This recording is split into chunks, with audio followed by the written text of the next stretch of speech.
84. 노인의 몸은 가랑잎처럼 가벼웠습니다. 일제의 고문에 안진뱅이가 되었고 이승만 정권의 폭력에 피를 흘렸으나 결코 꺾이지 않았던 80평생의 지조. 그는 살아있는 동안 이미 이 땅의 마지막 선비라는 칭송을 받았습니다. 그러나 생애 마지막 1년 그는 허무했습니다. 올해 나이 83. 우국 우민 그 충정 한 꿈에 그쳤으니 이제부터 세상사 말하지 아니하리. 순국선열 뒤따라 저승에 놀고 지고. 누구보다 명예로웠던 삶을 그저 허망한 꿈이었다 말한 그의 삶엔 우리 근현대사가 아프게 흐르고 있습니다.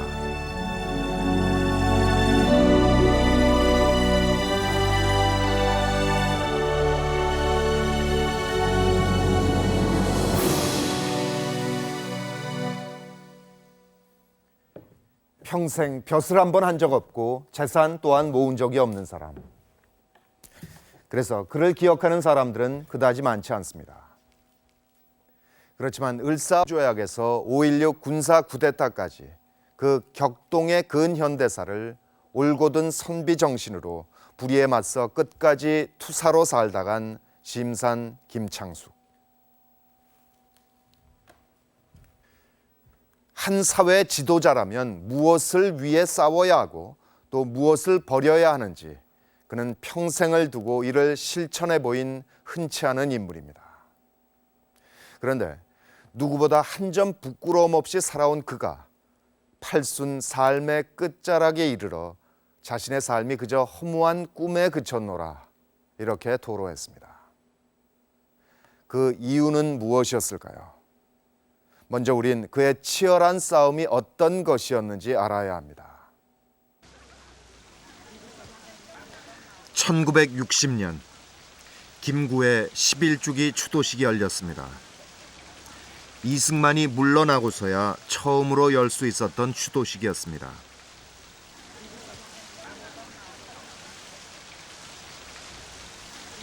그 자리에 남의 등에 업혀 연단에 오르는 한 노인이 있었습니다. 양쪽에서 부축을 해주어야 간신히 일어설 수 있었던 불구의 노인. 그는 당대 최고의 원로 심산 김창숙이었습니다. 김구가 암살된 49년 이후 진상규명위원장으로 나서 암살의 배후를 끝까지 밝혀내야 한다고 주장한 김창숙.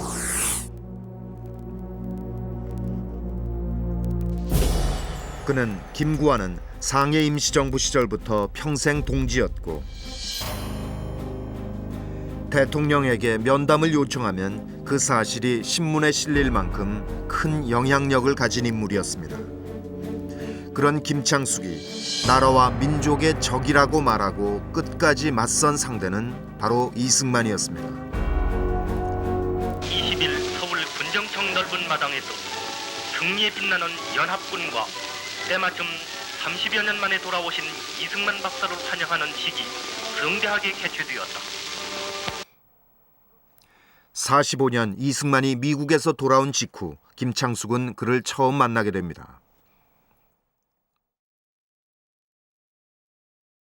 해방 후에 이승만과 심사는 그렇게 사이가 처음부터 안 좋았던 것 같습니다. 이승만이 귀국을 했을 때 주위에서 만나보라고 하는 걸 안 만나는 걸 꺼려 했다가 한번 만났는데 그때 이승만이 심산한테 부탁한 것이 이 정치 자금을 좀 많이 요구했거든요. 그런 것에 대해서 심산이 상당히 못마땅했던 것 같아요. 그때 유림계를 이끌고 있던 김창숙은 정치 자금 얘기를 꺼내는 이승만에게 크게 실망합니다.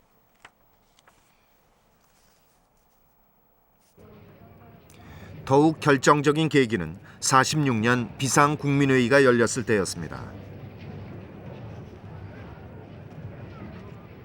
우리의 독자적인 정부 수립을 위해서 김창숙을 포함 28명의 위원으로 구성된 최고 정무위원회가 주한 미군 사령관 하지의 자문기관으로 변질되는 일이 벌어진 것입니다.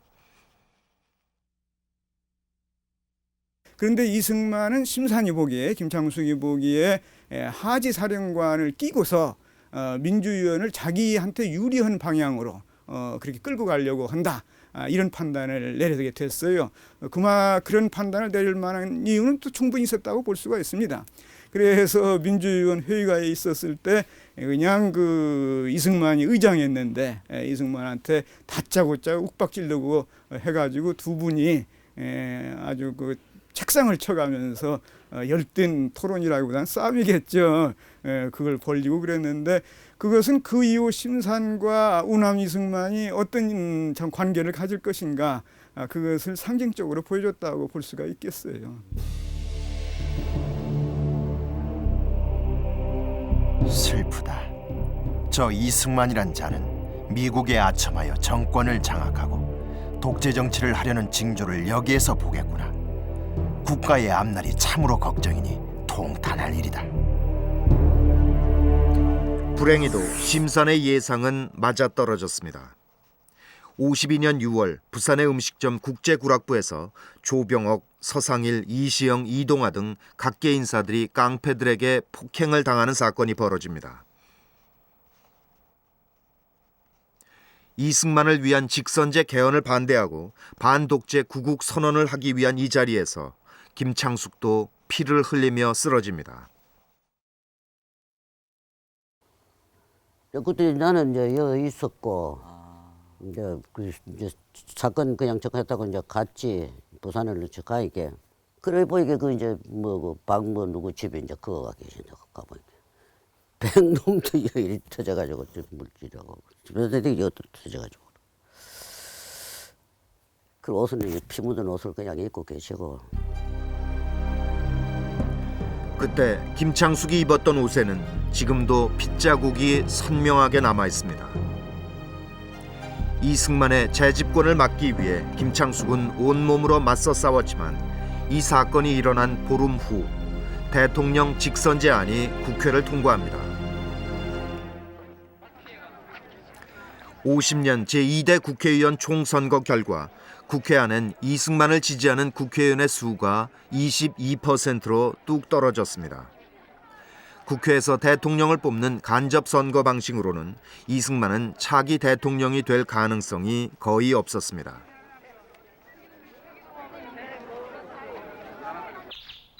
거기다 51년 일사후퇴 때 고급 장교들이 나라 돈과 군수 물자를 빼돌려 민간인으로 구성된 국민방위군 수만 명이 굶어 죽었다는 소문이 떠돌았고 이 일로 이승만의 지지도는 곤두박질 쳤습니다.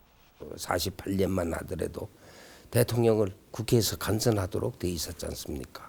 근데 그 간선하는 그 제도 가지고는 이승만이가 2대 대통령에 당선될 수 없다라고 하는 이런 비관주의, 이제 그런 비관주의에 빠지게 된 거예요. 왜냐하면 그 당시 국회의원들이 이 아주 3분의 2 정도가 이승만을 반대하고 있었으니까 전시인데도 불구하고 자기가 재선되기 위해서는 이 국민을 동원해 가지고 할 수밖에 없다고 하는 사실 때문에 직선제 개헌안을 그걸 제안을 하죠. 근데 그게 국회에서 여지없이 부결이 되거든요. 그런데 직선제 개헌안이 부결되자 부산 임시정부 건물엔 정체를 알 수 없는 단체가 몰려와서 국회 해산과 직선제 개헌을 요구하는 시위를 벌였습니다. 민중자결단, 땄벌대, 백골단이라 이름 붙인 이 단체들이 연일 시위를 벌이자 이를 구실로 정부는 부산 일대에 계엄령을 선포했고 헌병대가 국회의원 50여 명이 탄 버스를 강제 연행하고 국제공산당 관련 혐의로 의원 10여 명이 구속되면서 국회는 큰 혼란에 빠져버렸습니다. 이승만이 지금 직선제 개헌을 주장을 하면서 부산 정치파동이라는 그야말로 초헌법적인 헌법을 유린하는 행위를 서슴지 않고 하는 이러면서 독재를 휘두르려고 하는데 그것을 막기 위해서 국제구락부에서 반독재 투쟁을 벌였던 것이거든요. 그런데 거기에 깡패라든가 경찰이 들어와가지고 그야말로 난장판을 만들고 그러면서 김창수, 이동화 그런 분들이 통곡을 하면서 마지막까지 항거를 한 그 사건이 바로 국제구락부 사건이죠.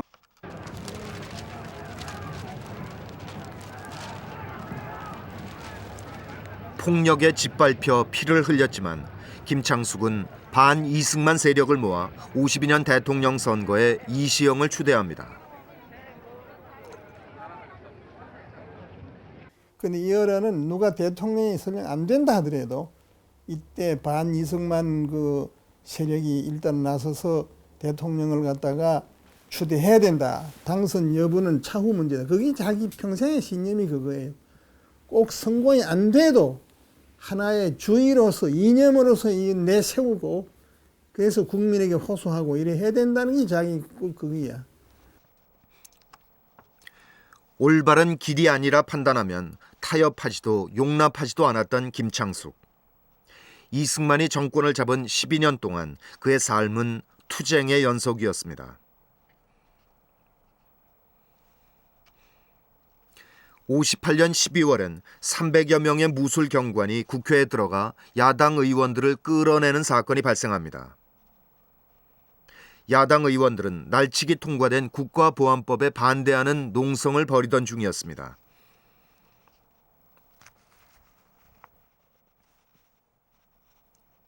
이때 고향에 머물고 있던 김창숙은 어린 손자의 등에 업혀 서울로 올라옵니다. 죽어도 서울에서 싸우다 죽겠다는 결심이었습니다.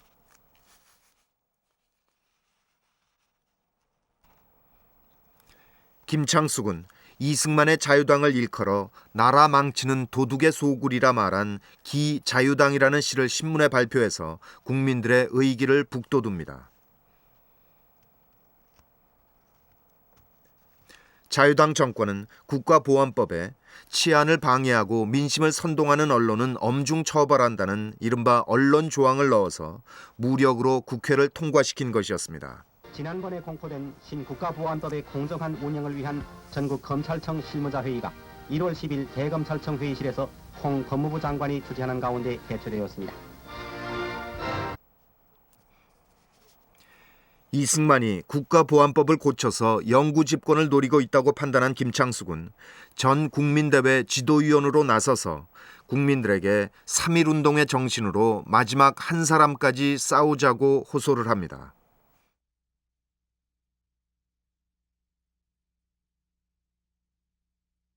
나는 이승만 정권이 스스로 망할 뿐만 아니라 우리 국가 자체도 어떻게 될지 참 헤아리기 어려울 정도로 위험한 지경에 왔다고 본다. 내가 죽어서라도 그 모습을 이승만 정권이 망하는 모습을 보고 싶다고 하면서 이승만 대통령의 하야를 맹렬히 촉구하는 그런 성명서를 냈거든요. 그 문투가 참 대단히 강경합니다. 그렇게까지 이승만 독재를 반대하고 비판하는 그런 강렬한 문투는 찾아보기 어려워요. 그러나 보안법 반대 투쟁이 여의치 않자 김창숙은 자신의 이름으로 이승만 대통령을 향해 하야 경고문을 발표합니다. 자유당 일방으로 악법들을 통과시키고 시행함은 전 책임이 대통령에게 있으므로 하루라도 빨리 하야하라. 내 죽거든 내 눈을 빼 대한문에 매달아 놓으면 포악한 독재 정권이 반드시 망할 것을 목격하리라. 1952년 부산 정치 파동은 권력을 탐하는 집권자가 민주주의라는 대원칙을 어떻게 파괴하는지를 극명하게 보여주는 사건이었습니다. 계속 집권하겠다고 대통령이 헌법을 고쳤고 군부가 정치에 개입하는 경험을 하게 됐으며 또 경찰의 비호 아래 깡패들은 김창숙을 비롯한 민주인사들을 짓밟았습니다. 총칼을 앞세운 무력과 민의 조작으로 12년이라는 세월 동안 정권을 유지한 이승만 대통령.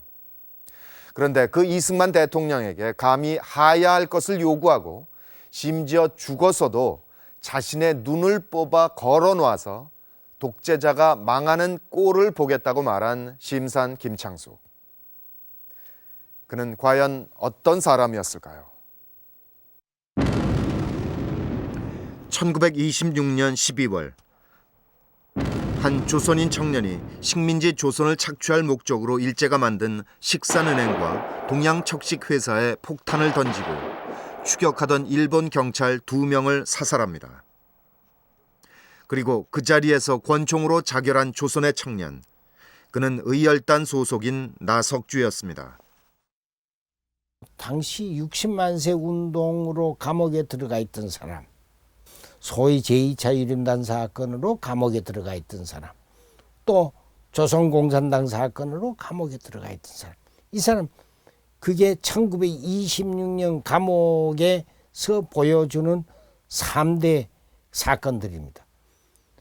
이 사람들이 나석주 의사의 그걸 보고서 그 소식을 듣고 용기를 또 새롭게 갖습니다. 그리고 밖에 있는 사람도 그걸 보고서 그전부터 추진하던 좌우 통합 운동을 박차를 가해가지고 2월 15일에 통합된, 좌우가 통합된, 오늘날로 치면 남북이 통합된 신간회를 만드는 겁니다. 그게 얼마입니까? 그 심산이 가져간 돈으로 그게 가능한 겁니다. 나석주 의거를 계획하고 자금을 댄 사람은 바로 심산 김창숙이었습니다. 나는 드디어 가지고 온 무기와 행동 자금을 나석주 등에게 주면서 제군의 용감함은 후일 독립사에 빛나게 될 것이니 힘써 주어 하고 당부하였다. 이들은 바닷길을 통해 잠입할 계획이었다. 경북 성주군 사월리. 김창숙은 의성 김씨 가문의 13대 종손으로 태어났습니다. 을사조약이 체결되자 스승과 함께 오적의 목을 베어달라며 임금께 올린 상소가 공허한 외침으로 끝나자 김창숙은 술로 세월을 보냅니다. 고향에 파묻혀 있던 그를 세상으로 다시 끌어낸 것은 1919년 3월 1일 독립선언이었습니다. 민족 대표 33인이 서명을 했건만 유림의 대표는 빠져 있었습니다. 그는 부끄러움을 견딜 수 없었습니다. 성현의 글을 읽고 나라와 민족이 도탄에 빠져 있는데 그것을 구해야 될 처지에 있음에도 불구하고 행동하지 않는다면 그건 거짓 유자다. 그때 유자는 뭐 지식인이라고 해도 과언이 아닙니다. 어떤 경로를 통해 지식을 가졌든지 간에 거짓 지식인이다. 거짓 유자다. 라고 말한 그 자기의 각성이 평생 동안 그의 삶과 투쟁 속에 그대로 지속이 되었습니다. 김창숙은 유림들의 뜻을 모은 독립청원서 파리장서를 만들어 전국의 유생들에게 서명을 받아 중국으로 가져갑니다.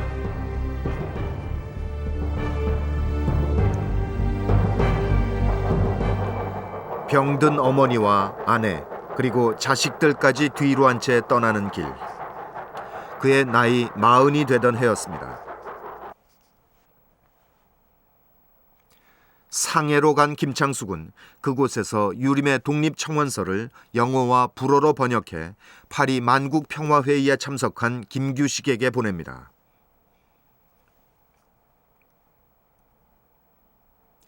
이 일이 국내에 알려지면서 500여 명의 유림들이 체포되는 1차 유림단 사건이 발생합니다.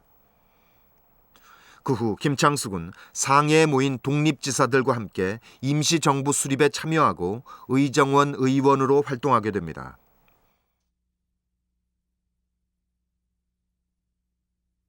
망명자 중에 본국에 있는 조직 대표로는 김창숙이가 유일합니다. 또 그게 유림이다 보니 중국에서는 상당히 먹혀 들어갑니다. 그래서 나는 유림 대표로 왔다 하고서 명함을 내미니 중국 사람들이 심산을 일단 그걸 사람을 신뢰하는 겁니다. 다른 사람은 내가 독립운동하러 왔다 그래도 당신 누구냐? 그럼 자기를 설명을 해야 됩니다.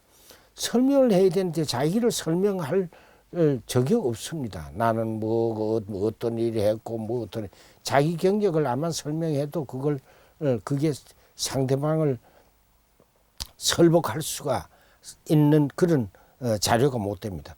심사는 유림 대표로 왔다니까 손문희도 당장에 만나자. 손문을 만나 조선 독립에 대한 지원을 약속받은 것도 김창숙이었습니다. 한학을 익힌 선비로서 중국의 지도급 인사들을 만나 지원을 받아내는 역할을 했던 것입니다. 21년엔 북경에서 항일 독립운동 잡지인 천고를 발행하면서 신채호와 인연을 맺습니다. 순수한 민족주의자 신채호는 임종 요인들 중 김창숙과 가장 생각이 비슷한 동지였습니다. 그러나 1920년대 국내외의 독립운동 열기는 날로 식어만 가고 있었습니다. 우당 이회영하고 심상 김창숙이 만나가지고 이거 독립운동을 어떻게 개척할 거냐 하고 고민한 나머지 제3의 독립운동 기지를 하나 새로 개척을 하자. 개척하는데 독립운동 기지를 새로 마련하면은 거기에 얼마만한 돈이 들겠느냐. 넉넉하게 잡아서 한 20만 원 드는 걸로 그렇게 우당 이회영하고 심상 김창숙이 협의를 합니다. 해가지고 그렇다면은 이 20만 원을 어떻게 구하느냐. 1925년 김창숙은 독립운동 기지를 건설할 자금을 마련하기 위해서 국내로 잠입합니다. 김창숙은 일제의 감시를 피해 영남 일대 유림들을 찾아다닙니다. 임시정부 요인이 국내 잠적하는 것은 잠적이 아닙니다. 잠입하는 것은 김창숙이 유일합니다. 그냥 어떤 특수공작원이 들어오는 거는 그 전에 임시정부 수립 초기에 지방선전대니 연통분이 통신원으로 들어오는 경우와 중국을 왕래하는 적이 있지만은 임시정부 요인이 국내로 들어오는 거는 김창숙이 유일합니다. 11월 김화식, 송영우, 이숙이, 이종음 등을 전국 각지로 보내면서 편지를 써주었다. 12월 김화식이 진주 밀양 등지로부터 돌아와 여러 곳의 형편을 알아보니 비밀 모금 활동에 응하지 않는 자가 10중 8구라는 것이다. 8개월에 걸쳐 목숨을 건 모금 활동을 벌였지만 모인 돈은 3,500원. 애초 계획한 20만 원엔 턱없이 모자라는 돈이었습니다. 중국으로 돌아온 김창숙은 김구와 상의 끝에 다른 계획을 세웁니다. 김창숙은 모금한 돈으로 무기를 구입해 나석주에게 전달했습니다. 그렇게 해서 1926년 12월 조선의 독립 의지를 다시 불러일으키는 나석주 의거가 일어났던 것입니다. 이 테러의 명분은 테러가 독립운동을 바로 연결된다는 생각보다가 심사는 이렇습니다. 국내에 있는 국내 조선인 한국 사람들이 국내 사람들이 분위기가 워낙 저상이 돼서 민족 독립과 민족적 의기가 워낙 재처럼 식었어요. 이 재처럼 식은 분위기를 다시 불러일으켜야 되겠다. 그것은 친일 부호를 포함해서 일제의 제기관과 이런 문제를 파괴하고 충격을 주고 또 국제적으로 한국의 독립을 위한 투쟁의 문제를 호소하는 그런 입장에서 이 열단을 손잡고 나석주 이사를 국내로 파견하게 되죠. 뒤늦게 김창숙이 국내에 잠입한 사실을 알게 된 일본 경찰은 김창숙과 공모한 유림들을 색출하기 시작합니다.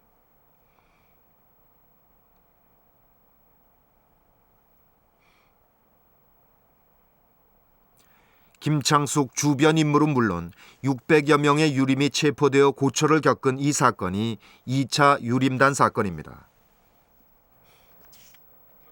1925년 3월경 김창숙 등이 와서 말하기를 종래의 독립운동은 모두 실패하였고 독립운동을 잘 지속시키려면 만주에 20만 원의 자금을 투자하여 무관학교를 설치하고 둔전병식으로 함으로써 조선에 무력 진격하는 것이 가능하다고 했다.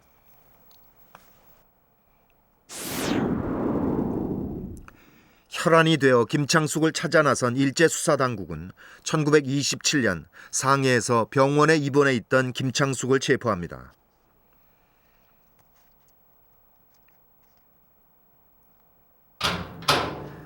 혹독한 고문이 시작된 대구 감옥. 그러나 김창숙은 변호까지 거부합니다. 병든 이 몸은 구차히 살기를 원하지 않았는데 어찌 알았으리 달성의 옥에 갇혀 해를 넘길 줄. 어머님 돌아가시고 자식도 죽어 집이 망했음에 늙은 아내와 며느리의 울음소리 꿈결에도 소스라치네. 포로 신세의 광태 어찌 욕되다 이르리요. 바른 도리 얻어야 죽음도 영광인 줄 알리라. 그대들의 구구한 변호 사양하노니 병든 이 몸 구차히 살기를 원치 않노라. 나는 대한국의 국민인데 일본 법을 가지고 일본 법의 법리론을 가지고 나를 변호한다. 근데 받아들일 수 없다. 이렇게 거절했단 말이야.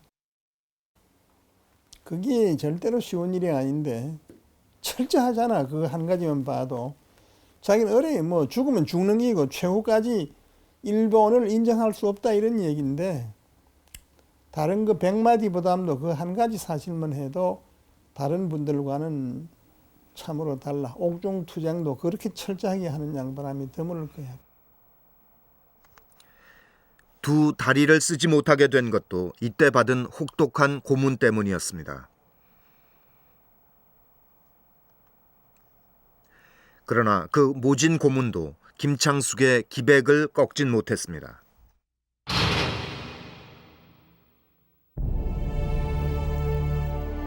(7년) 세월 죄수로 몸져 누웠으나 나의 본 자세를 지킴은 나쁘지 않았으라.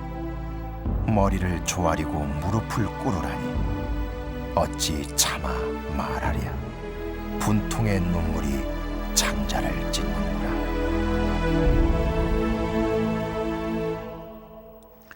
신문 보도로 김창숙의 옥중투쟁을 알게 된 국민들은 크게 고무됩니다. 가혹한 고문 속에서도 결코 무릎 꿇지 않았던 김창숙은 일제 치하에서 씨름하던 국민들의 희망이었습니다. 그 신문을 통해서 여론의 옥중투쟁이 전부 다 전달이 되니까 그 당시 일반 국민들의 굉장히 그 사기를 고무시켜 주었어요. 지금도 일본은 그 당시만 해도 총독 정치 어느 정도 뿌리를 내리다시피 해가지고 국민들이 뭐 이제 독립운동이라는 건 저 막연히 해외에 있는 일인가 보다 이러면 생각했는데 이러니 국내에 들어와가지고 말이지 그런 투쟁을 해야 되니까 신문에 또 전달이 되고 하니까 전 국민이 큰 사기가 고무가 됐어요. 아주 그 위대한 사람이라는 알고 굉장히 무서운 사람으로 알고 있었어요. 아주 신비스러운 말. 그야말로 뭐 감옥에서 뭐 일본 놈들이 막 뭐 하면 뭐 절대 뭐 이제 그런 아주 신비스러운 존재로 말이죠. 그래서 굉장히 그 이제 초인간적인 그런 인물이다. 이제 그 일본 놈들이 그렇게 고문하고 했지만 안 죽고 말 안질배가 될 정도라도 그냥 생명 유지하고 지금 살아나왔다. 이제 이런 인식을 많이 가졌었어요. 국민들이. 저도 이제 그렇게 생각했거든요. 고문으로 얻은 병이 악화되자 김창숙은 병 보석으로 가출옥합니다. 그때서야 다시 찾은 고향. 파리 장서를 품에 안고 상해로 떠난 지 20년 만에 돌아온 고향이었습니다.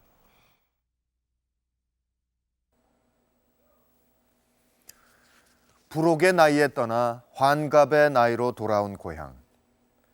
그런데 그를 기다리고 있는 것은 어머니의 무덤이었습니다. 그때 김창숙의 심정은 이 심산 유고에 담겨 있습니다. 듣자오니 어머님께서는 운명하실 즈음에 조금도 죽음을 슬퍼하는 말씀이 없었고 오직 창수가 3번을 부르시고는 운명하셨다 합니다. 너무도 슬픕니다. 수호자가 지금 피눈물로 무덤 아래서 뒹굴고 있는데 어째서 어머님은 한 번도 창숙을 부르시지도 불효한 죄를 체크하시지도 않습니까? 그는 의성 김씨 13대 종손이자 외아들이었습니다. 그를 따라 독립운동에 나섰던 2 아들도 객사했습니다. 본인 역시 안진뱅이 노인이 됐습니다. 그렇지만 그가 진실로 통탄한 것은 자신과 가족의 불행이 아니었습니다.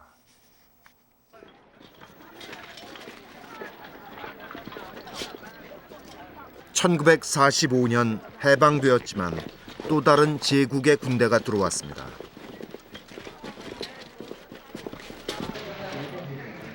일본이 물러난 자리를 차지한 미국과 소련은 한반도를 둘로 나누었고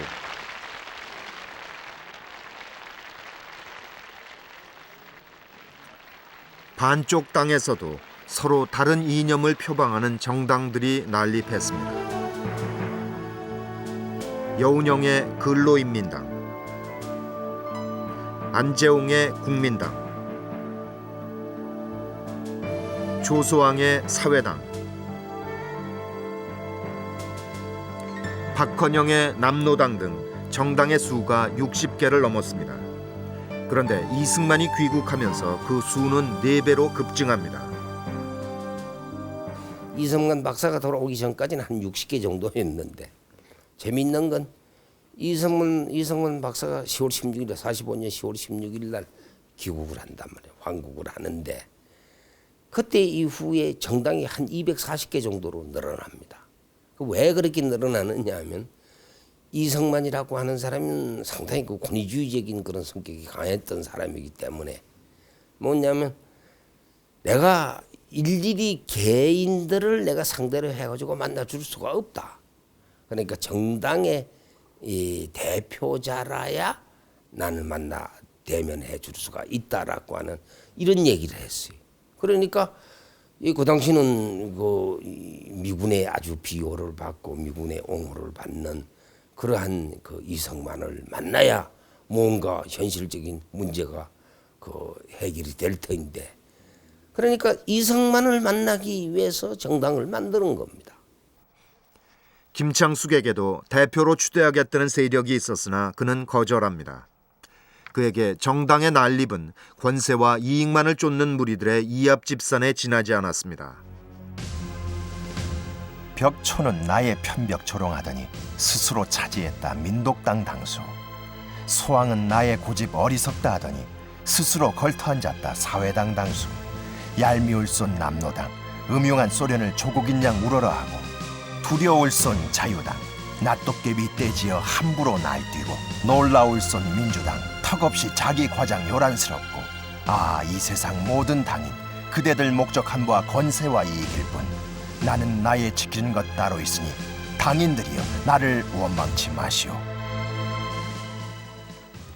그에게 지켜내야 할 것은 무엇보다 친일파 청산이었습니다. 그 신념은 47년까지 친일파 청산에 대해 확실한 입장을 밝히지 않았던 김구와도 달랐습니다. 그러나 통일정부 수립을 위한 길에 있어선 김구의 중경 임시정부를 그는 지지하고 있었습니다. 귀국한 김구와 만난 뒤 김창숙은 비로소 자신의 입장을 밝힙니다.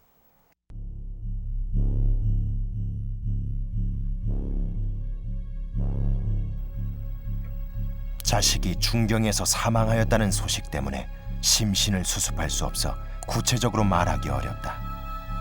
서울에 온 지 수개월이 지났지만 아무 정당 단체에도 가입하지 않았다. 민족 통일 문제에 대하여 잠정적으로 임시정부 산하에서 동심 협력하여 완전 독립을 달성함이 타당할 줄 믿는다. 현재 임시정부에서 과도기 정부를 준비하고 있으나 만일 친일파와 반역자가 혼입된다면 우리 건국의 앞길은 극히 위험하니 이 점을 깊이 유의할 것을 절실히 권고하고 싶다.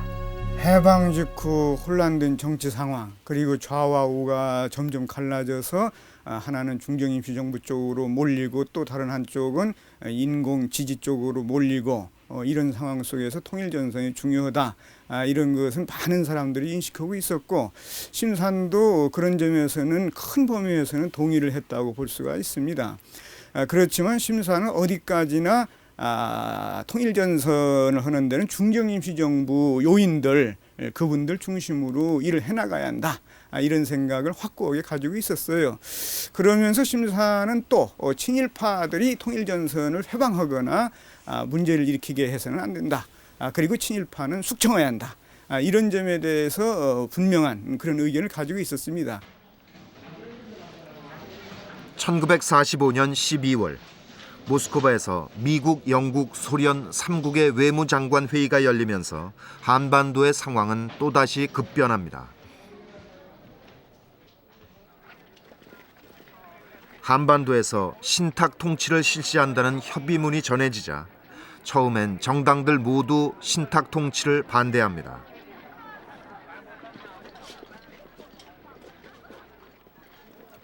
그런데 좌익이 신탁 통치에 찬성하는 움직임을 보이면서 반탁이냐 찬탁이냐에 따라 우익과 좌익으로 나뉘었고, 김창숙은 더 이상 외세의 지배를 받을 수 없다는 원칙론을 주장하고 있었습니다.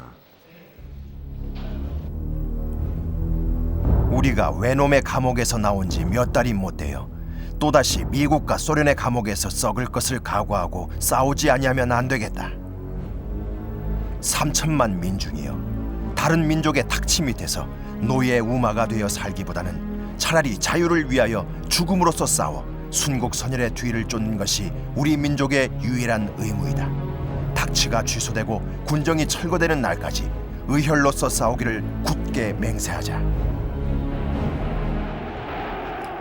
점차 통일정부 수립은 어려워졌고, 이승만은 전국을 순회하며 남한만이라도 단독 정부를 수립해야 한다고 주장했습니다. 그러나 김구는 반탁 자주 통일만이 민족이 살 길이라 역설합니다.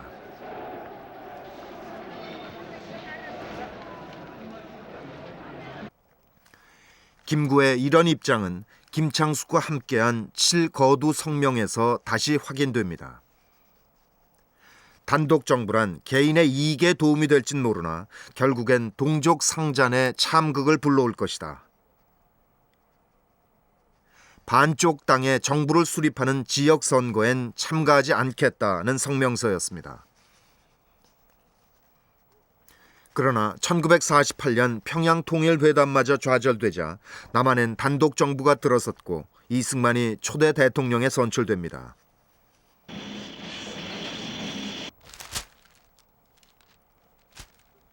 그리고 1년 뒤 김구가 암살됩니다.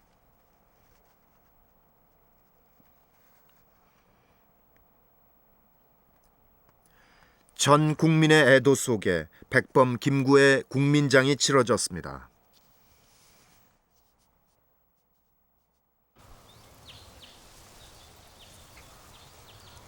김구는 자신이 살아생전 유해를 모셔와 안장했던 6 열사 옆에 같이 묻혔습니다.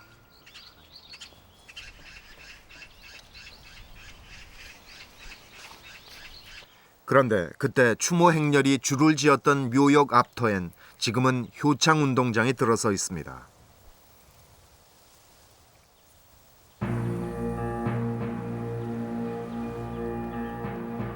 (1956년) 이승만 정권은 무슨 이유에서인지 묘역을 모두 파내고 운동장을 건설한다는 계획을 발표합니다.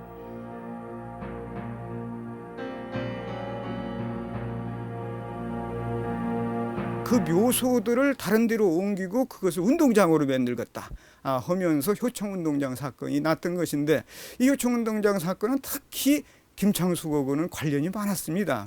왜냐하면은 김구 선생이 은봉길 의사 3이사, 은봉길 의사와 두 분의 다른 의사들 유해를 모셔왔고, 그리고 또 이동영 선생이라든가 이런 분들이 유해도 모셔왔는데 어디다가 이분들을 모셔야 할까 이 생각을 하고 있을 때 문병차 온 김창숙과 효창공원을 거닐다가 여기가 제일 좋겠다 그런 생각을 해가지고 두 분이 합의 보면서 바로 효창공원에 그 독립선열 위대한 분들을 모시게 됐던 것이거든요.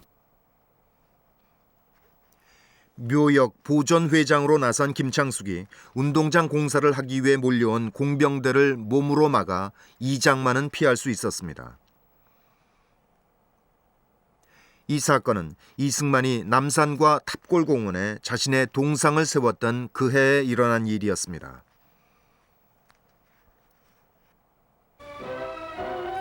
뿐만 아니라 1955년엔 지금의 세종문화회관이 이승만의 호를 따서 우남회관이라는 이름으로 기공식을 가졌고, 전 최신부 청사자리에서 거행되었습니다.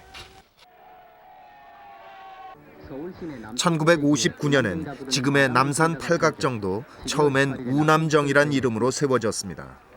서울시가를 한눈에 바라볼 수 있는 남산 상복에 이 대통령 아카의 아후를 따서 지은 이 우남정은 시민들의 안식처인 동시에 한국을 찾아오는 외국인들에게 수도 서울 관광의 조망대가 될 것입니다.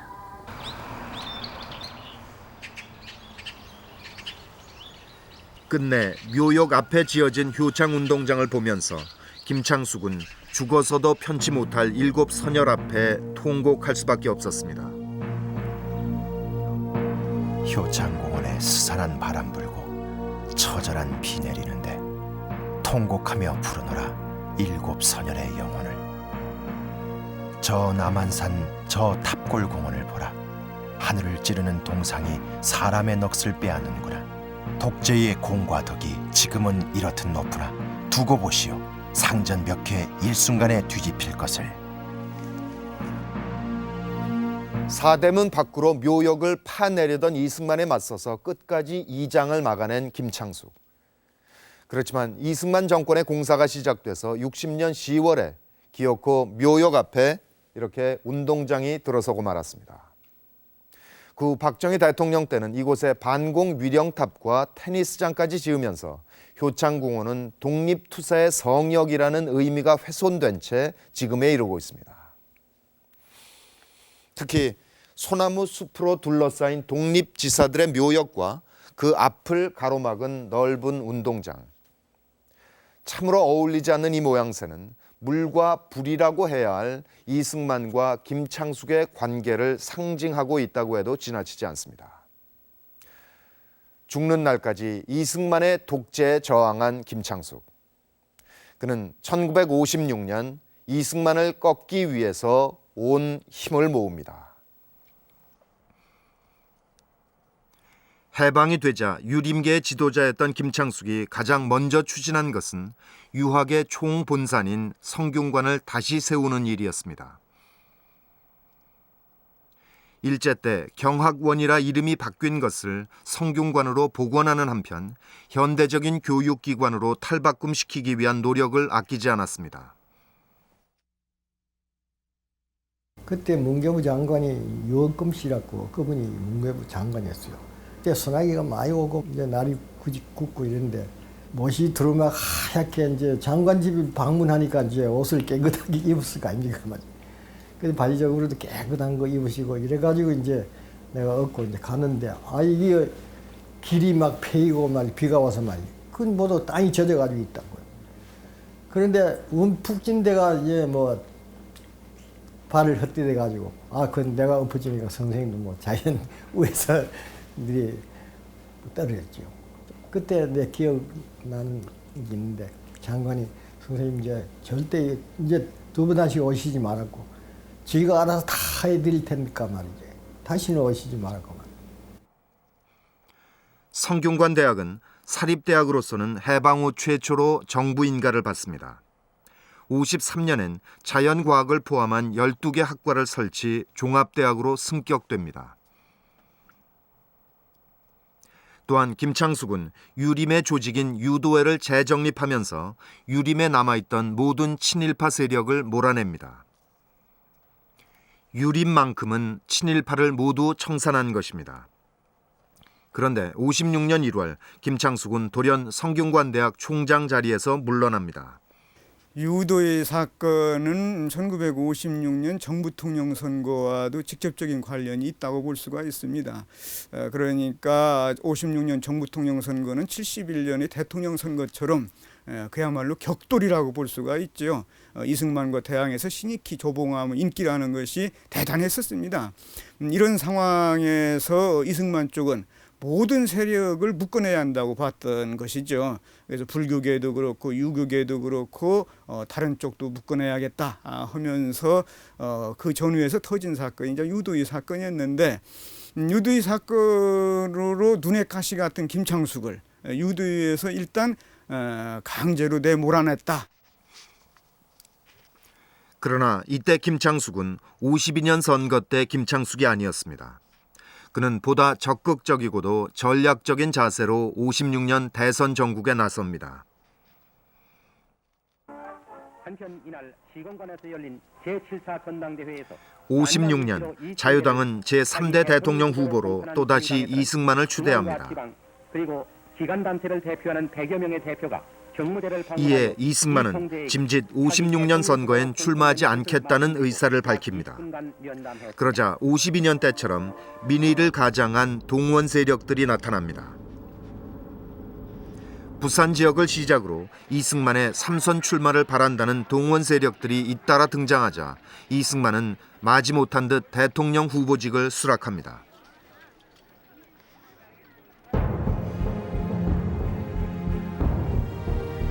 이때 김창숙은 자신을 대통령 후보로 추대하려는 움직임에 거절의 뜻을 밝히면서 야당 후보 단일화를 촉구하는 성명서를 발표합니다.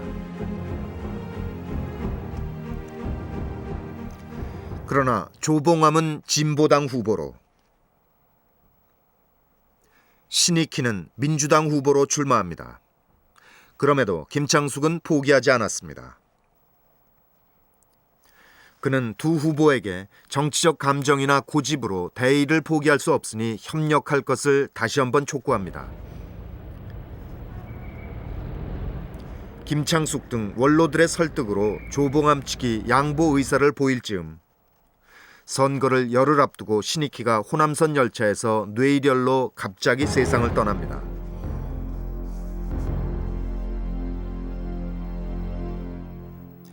김창숙은 그러자 조봉암을 대통령에, 장면을 부통령에 당선시키자고 주장합니다.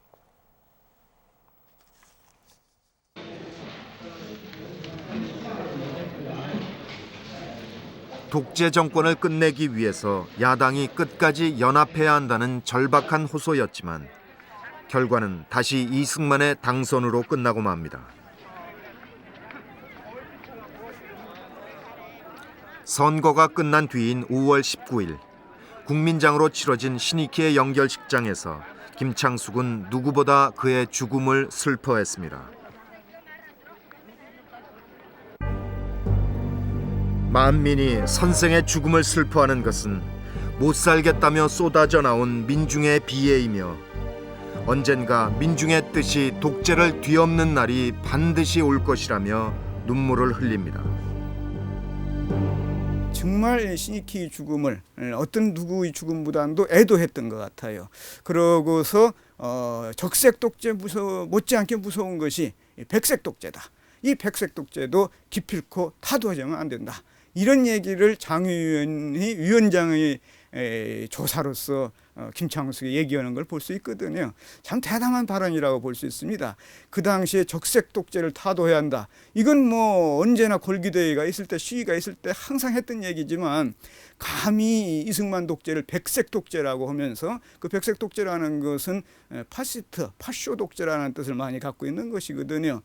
그렇게 파쇼 독재로 몰아붙이면서 이승만 독재를 타도해야 한다. 이렇게 영결식장이라고는 하지만 주장했다는 것은 김창수가 아니면은 그건 생각할 수가 없습니다.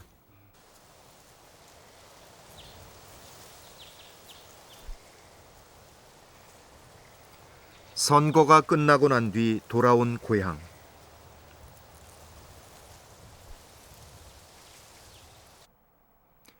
그곳에선 깊어가는 병과 가난만이 오랜 벗인 양 그의 곁을 지키고 있었습니다.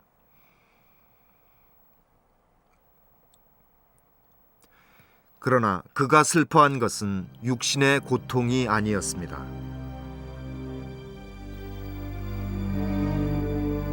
조국 광복에 바친 몸, 엎어지고 자빠지기 어언 40년. 뜻한 일 이미 어긋나 실패하고 몹쓸 병만 부질없이 오래가네. 아, 조국의 슬픈 운명이여, 모두가 돌아갔네. 한 사람 소나기에. 아, 결의의 슬픈 운명이여, 전부가 돌아갔네. 반역자의 주먹에. 평화는 어느 때나 실현되려는가? 통일은 어느 때에 이루어지려는가? 밝은 하늘 정령 다시 안 오면 차라리 죽음이여 빨리 오려무나. 유학의 그런 시의 대의 정신을 실천하는 데 있어서 역사적 자기 사명을 설정하고 실천하는 데 있어서 그의 체질이 현실에 추수하고 타협하고 적절하게 영합을 하는 일을 용납하지 않았던 것 같습니다. 그래서 상당한 한계를 가지고 있죠, 현실적으로. 그러면서도 그렇지 않고는 추구할 수 없는 초인간적인 싸움과 삶을 유지해왔던 것도 사실입니다. 그래서 외롭게 투쟁을 했고 나중에는 성균관장, 성균관대학 총장, 자기가 일으킨 근대적인 재건 사업 자체에서부터 축출을 당해가지고 쫓겨나서 서울에 집 한 칸도 없이. 지금 경북 성주 김창숙의 낡은 집은 시아버지의 뒷수발로 늙어버린 며느리가 지키고 있습니다. 처음 시집 올 때부터 감옥 안에서 인사를 받더니 해방이 되고 나서도 곧잘 위험한 심부름을 시키던 시아버지였습니다. 신바람 가면 뭐 요만하게 서가지고 올라 주시면서 이걸 누구한테 갖다 전해라. 내용은 안락하지 말고 갖다 전하기만 전해라. 그것도 가지고. 근데 제일 이제 기억에 나는 게 홍명희 씨 있잖아요. 홍명희 씨. 저거 뭐 무슨 저 역인데 그거 있는데 그걸 가가지고 그런데 찾는데 그냥 저걸 해서 그 이제 찾아가 가가지고 저 갈게. 또 보고 그냥 저거 하면 또 그래도 요만한 쪼가리 또 뭐 이런 것도 주면서 내용은 안락할 거 없이 갖다 전해라고 또 그걸 가져가 전하고 그 두둑이 안에 숨 가가지고 가고 또 가져오고. 채 1년도 같이 살아보지 못하고 독립운동을 하다 중경에서 죽은 남편은 유일한 유품인 사진 속에서 아직도 푸른 청년의 모습인데 이제 백발이 되어 홀로 집을 지키는 할머니에게 유일한 벗은 담배뿐입니다. 그건 며느리를 안쓰러워한 김창숙이 가르쳐준 것이었습니다. 반평생을 안진뱅이로 지냈던 김창숙은 말년엔 병원비가 없어 치료도 제대로 받지 못했습니다.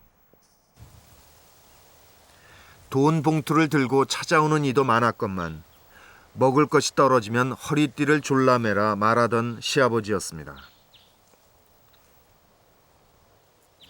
자기당 그 돈을 가져왔는데 돈을 그때 뭐 10월인가 뭐 가져와.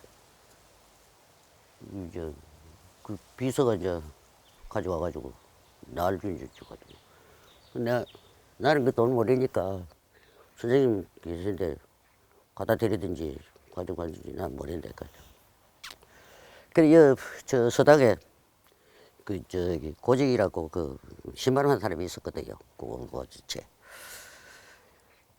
그 사람을 이제 그 사람을 주고 갔는 모양이라 그래 그 이제 받아가지고 선생님한테 갔더니 그도 그때 뭐 시인 거 그걸 보지 뭐 그 돈을 마다 다 쳐 던져가지고 그도 다 안 주워가지고 또 그게 또 갖다 붙였어요 도로.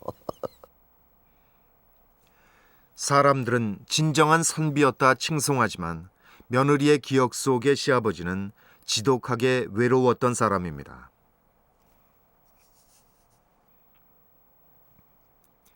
(1960년) 병들어 몸져 누운 김창숙에게 마침내 4.19 혁명 소식이 들려왔습니다.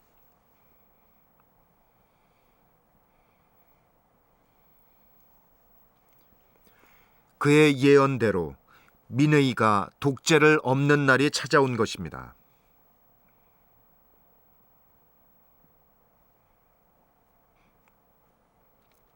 그는 허정과도 내각에게 무엇보다 먼저 모든 기구에서 친일파와 이승만 세력을 제거할 것을 촉구합니다. 한편 하루빨리 남북이 교류를 시작해야 한다고 주장했습니다.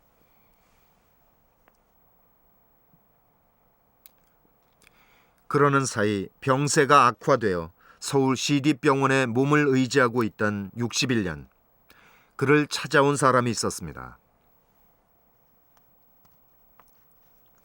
5.16 쿠데타로 집권한 박정희였습니다.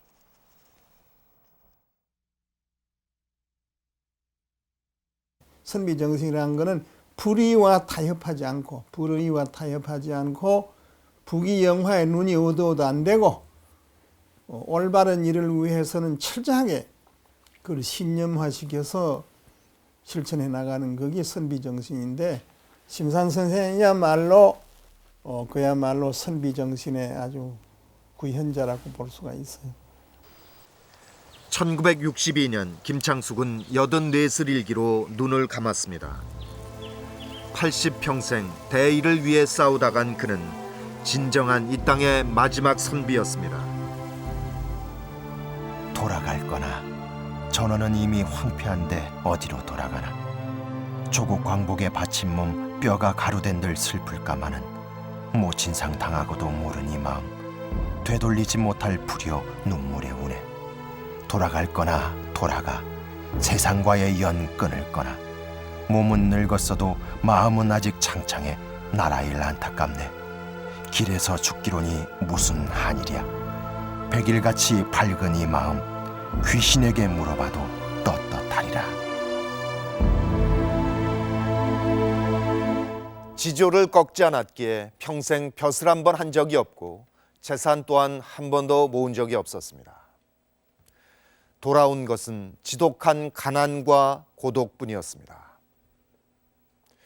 그러나 삶은 곤궁했지만 남루하지 않았고 육신은 부서졌지만 정신만은 불꽃 같았던 심산 김창숙. 그가 말년에 헛된 인생이었다고 통탄한 까닭은 평생을 따라다닌 가난과 고독이 아니라 끝까지 민주주의가 바로 서는 조국을 보지 못했기 때문이었습니다. 그렇게 청년의 기백으로 순수한 원칙주의를 지키며 살다간 심산 김창숙. 뒤틀린 역사 속에서 민주주의라는 원칙을 올바로 세우기 위해서 목숨까지 바친 많은 이들이 현대사를 일구온 푸른 산맥이었다면 그 산맥 맨 앞에 우뚝 선 큰 산은 바로 심산 김창숙입니다.